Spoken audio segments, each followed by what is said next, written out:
Rigid body constraints allow us to connect two objects together using rigid body physics to make a special kind of connection. So there's several different connection types we can use. So if I press T and under physics control here, you'll notice this connect objects button here. And the default type that's created when we press this button is a hinge constraint type. So to get this to work, all you need to do is have two objects selected and then press this connect objects button. So I could press Shift A and under mesh, I could add a cylinder shape here, or I could have just duplicated this cube. Any two objects will work here.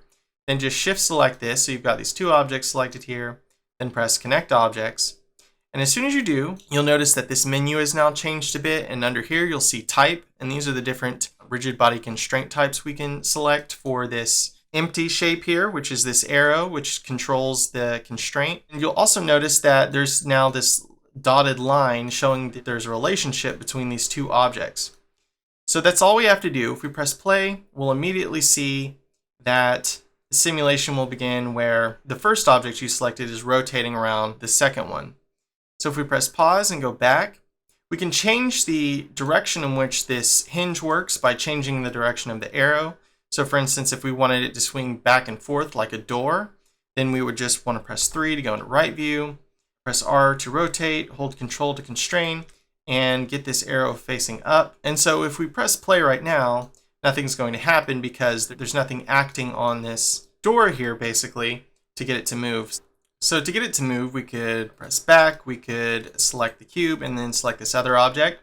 And whenever you're moving this stuff, you don't ever have to actually select the constraint itself because that's automatically parented to the first object when you press connect objects there. We could press G to grab, and you'll see even without this selected, it gets moved along with this one.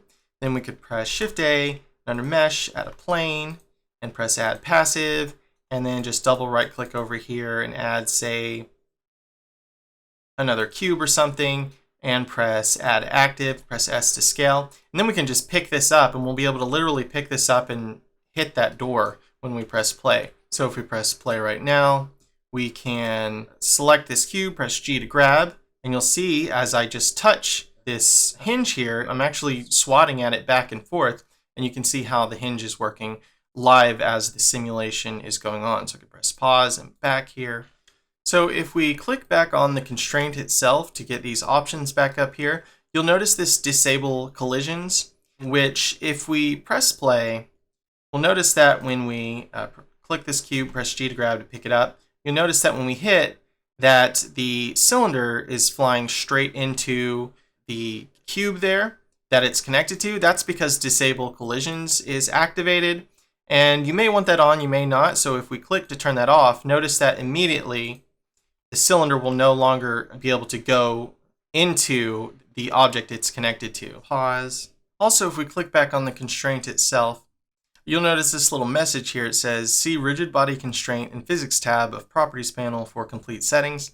So that's just letting you know that if you click on the physics tab over here with the constraint itself selected, under rigid body constraint, you'll see more options such as the actual objects that are connected with this constraint and stuff like that. Also, if we look at the different rigid body constraint types, some of these are pretty straightforward, whereas some of these can be a bit difficult to understand or get working. So I've actually created example files for every single constraint type, and we're actually going to cover every one of them in the next video so we can really get the best use out of these constraints. And so you'll be able to have example files for each type that you can just easily click into your examples folder, click open your assets library, and then just drag into your 3D view. You can actually see here the different example files I've created. These are very small files, and I'm going to be distributing them for free inside of one zipped file, so you'll be able to download these. I'll go ahead and close that back up. We can continue adding objects to things that are already using a constraint, and the settings will all be copied over to that object, so we can just keep adding stuff to the tail. So for instance, if I were to right click over here and press Shift A and add a UV sphere or anything or whatever, if I wanted to connect this to this chain here, all I do is with the sphere selected, shift select the cylinder and press connect objects. And our new constraint has properly connected this object to this here. And it's also copied the exact rotation and settings of the constraint so that we are able to very quickly add to this chain. So if I were to press play, and well, let's press pause and go back here. And let's press play and press G to grab to pick up this little cube here that we added the active physics to. You can see that the new added object behaves exactly as the last added object when we connected the constraint. So it's a very quick and useful tool for us. We could press pause and go back. So we could just click on this last object or this object, and we could press Alt-D rather than D to duplicate, which does a linked duplicate, which is useful because it doesn't duplicate the actual mesh. It just uses an instance of it, which helps us save resources. And then we could shift select this object here and press connect objects again. Now, you can't connect more than 2 objects at a time, so keep that in mind. So say, for instance, I pressed Alt-D and duplicated this 3 times. So say I wanted to connect all these. Say I went shift select all 3 of these, and then made sure that the last selected object was an object that was already part of the thing there. You can't press connect objects there. You'll actually get a message that says can only connect 2 objects at a time. So you would have to, just do that object by object, but still it's way faster than having to set these up and then adjust the axis of these constraints and fix all their settings. They just take on all the settings as the object before them, which is super useful. So we could press play here.